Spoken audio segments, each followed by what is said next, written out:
question.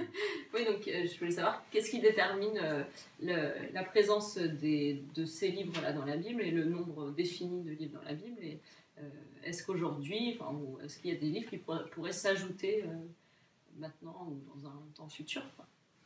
C'est une bonne question parce qu'en fait, si on regarde bien alors nous, aujourd'hui, comme on est loin, ça nous paraît évident qu'il y a eu 27 livres et tout ça. Quand on regarde en fait dans l'Antiquité, on voit que c'est vraiment une question qui se sont posées.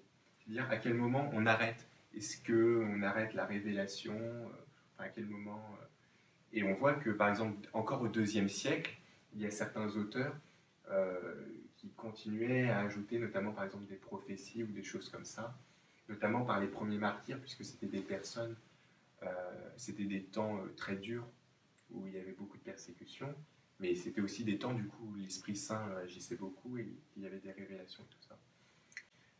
Alors pourquoi maintenant on s'est arrêté en fait à ces livres-là? C'est-à-dire qu'on a, justement, c'est ce que je disais à la fin de l'exposé, c'est-à-dire qu'on a vraiment pris en fait comme centre Jésus et de dire que les livres du Nouveau Testament ont pour but de rendre témoignage à la personne de Jésus.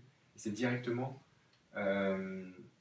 notamment par des personnes soit qui ont connu Jésus, soit qui ont pu rencontrer des personnes qui ont connu Jésus. Et on s'est vraiment arrêté là, et on a conservé vraiment ce qui était le plus fiable et dont on était le plus sûr. Mais même par exemple pour les évangiles, pourquoi on en a gardé 4? Pourquoi pas 1, pourquoi pas plus? 4, c'était pour avoir une diversité suffisante. C'est-à-dire qu'on peut comparer justement les évangiles, c'est intéressant. Il n'y a pas juste un récit qui nous est fait, on peut comparer. Mais on a gardé ceux qui étaient les plus fiables. Parce qu'à côté de ça, il existe aussi d'autres paroles de Jésus qu'on a conservées. Et d'ailleurs, on pourra peut-être en parler une fois, et qui sont intéressantes à étudier tout ça. Simplement, on était moins sûr. Voilà, donc voilà, on a vraiment gardé ce qui était le plus fiable.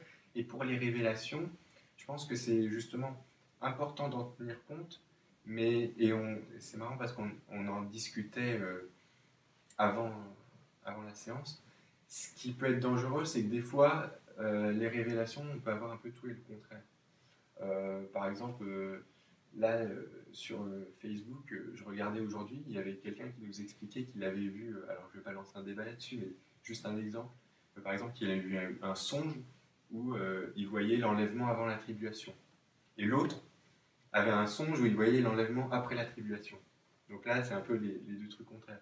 Et donc le problème des révélations, voilà, c'est...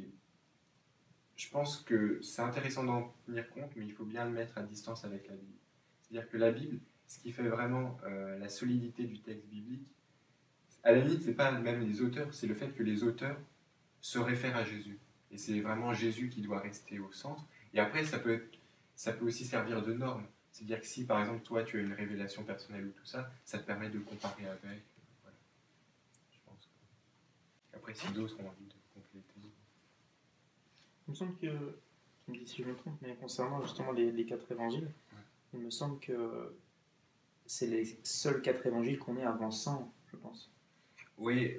Déjà, ce sont les plus anciens. Ensuite, ce sont ceux dont on est sûr de la transmission. De l'auteur aussi. Mais à côté, par exemple, on a ce qu'on appelle des agrafas. Ce sont des paroles de Jésus, mais qui, pour certaines, sont authentiques et même aussi anciennes que les évangiles. Mais je pense qu'on pourra peut-être en parler une fois si ça intéresse certaines personnes. Mais du coup, je pense que sur cette question de pourquoi on a arrêté la Bible ici, je pense qu'on pourra aussi en reparler quand on a fait le Nouveau Testament. Parce qu'en fait, c'est vraiment une question aujourd'hui qu'on se pose plus forcément, mais dans les premiers siècles, ils se sont posés. Et puis même les 27 livres, en fait, aujourd'hui ça nous paraît une évidence, mais en fait il y a eu des débats. C'est-à-dire qu'il y a à peu près, pour faire très simple, il y a 22 livres qui étaient reconnus par tous, et après il y avait une dizaine de livres qui étaient en question, qui étaient débattus, acceptés par certains et refusés par d'autres. Et finalement, sur ces dizaines de livres, on en a conservé 5. Et du coup, on est arrivé à 27. Mais par exemple, pour illustrer ce que tu disais, comme exemple de révélation, il y a le Pasteur d'Hermas. C'est un livre, en fait, qui a été écrit au IIe siècle, et c'est un chrétien qui était d'ailleurs assez important dans l'Église, puisque c'était le frère d'un des responsables de l'Église de Rome, qui avait reçu plusieurs révélations, plutôt en songe, enfin en vision, et qui avait mis par écrit ces révélations. Et on sait que pendant un certain temps, certaines églises ont considéré ce livre comme faisant partie de la Bible. Donc on voit que ça n'a pas été aussi évident que ça de trancher. Je me dis du coup, qui c'est qui a constitué la Bible du coup? Le canon biblique, en définitive, ça développe. En fait, ce qui se passe, c'est que déjà la Bible varie en fonction des confessions, globalement. Enfin, globalement, ça peut pas Parce que ça, c'est une Bible protestante. Ouais, ça c'est protestant. Alors par exemple, le plus simple, c'est pour les catholiques. Les catholiques, c'est très simple. Comme ils ont une institution, l'Église, une institution hiérarchique, c'est une institution hiérarchique qui a défini le canon biblique. Définitivement, c'était lors du Concile de Trente. Donc c'était au XVIe siècle. Mais bon, après, ça reprend. Avant, il y avait bien une base, non? Oui, oui. C'est-à-dire que là, c'est la décision officielle et définitive. D'accord. Mais en fait, dès l'Antiquité tardive, tu vois que c'était la même Bible, en fait.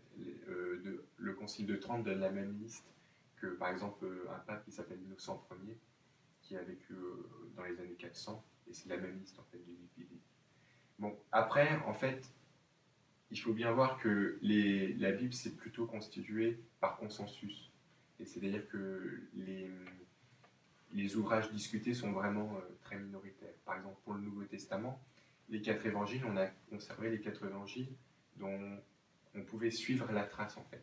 C'est-à-dire que, on en parlera, mais par exemple, Matthieu et Jean, ce sont 2 disciples du Christ.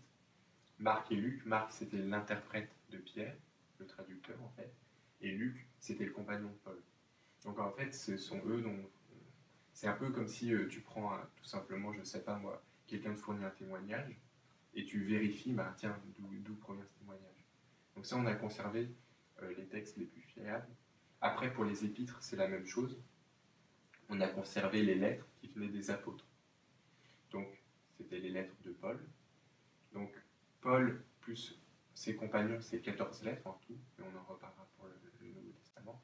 Et après, on a conservé les lettres des autres apôtres, et celles dont on était sûr qu'elles venaient des apôtres.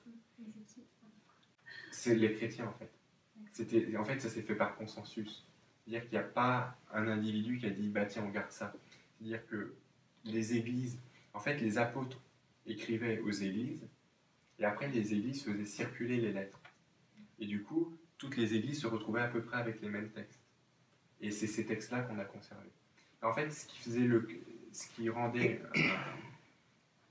un texte canonique, entre guillemets, c'est le fait qu'il était lu publiquement à l'église. C'est-à-dire, quand les chrétiens se rassemblaient, ils lisaient certains textes. Au départ, les évangiles, on appelait ça les mémoires des apôtres. Donc simplement, voilà, on se réunit et donc on lit les textes. Donc on a conservé les plus fiables, et pareil pour les lettres. Par exemple, Paul écrit une lettre aux Corinthiens, donc l'église de Corinthe conserve la lettre. Mais après, elle la recopie et elle la transmet aux autres églises.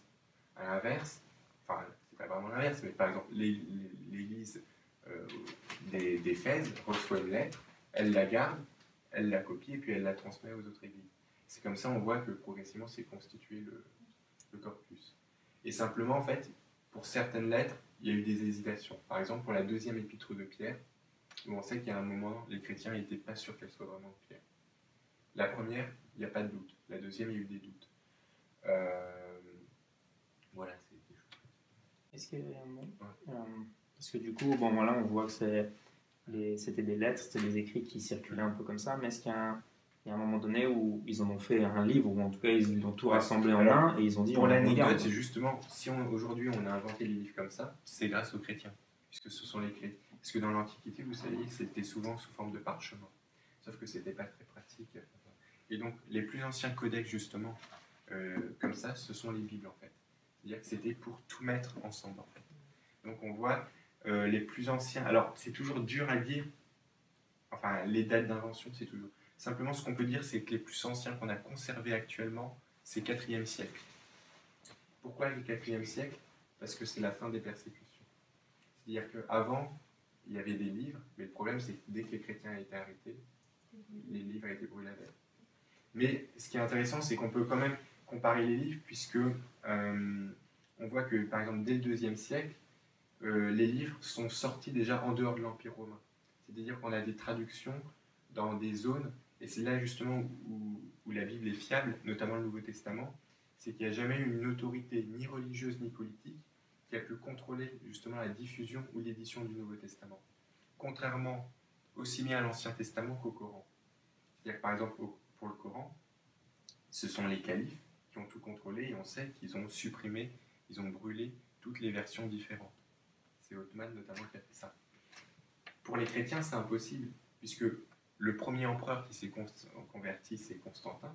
Or, à l'époque de Constantin, il y avait déjà des églises en dehors de son empire qui avaient la Bible. Et ensuite, quand Rome est devenue un peu l'église la plus importante, il y avait encore plein d'églises qui étaient déjà séparées de Rome, qui avaient les textes bibliques.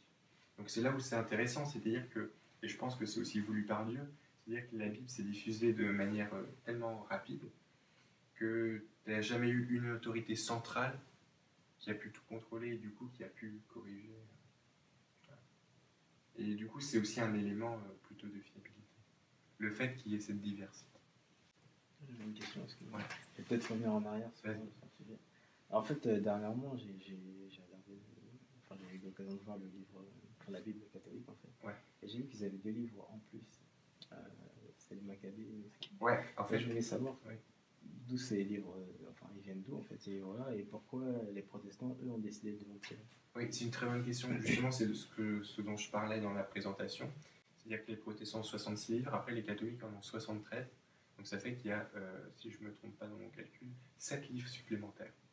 Alors, 1 de Maccabée, Tobie, Judith, Siracide, La Sagesse, et bien évidemment j'en oublie un de Maccabée, Tobie, Judith, Siracide, Sagesse, et il reviendra après. La question c'est pourquoi ils l'ont, pourquoi nous on les a pas, c'est parce que les protestants en fait ont repris le canon des juifs, le canon que les juifs utilisent actuellement. Pourquoi ils l'ont repris? Parce qu'historiquement ils se sont dit la Bible appartenait aux juifs, l'Ancien Testament, donc c'est normal de reprendre le canon.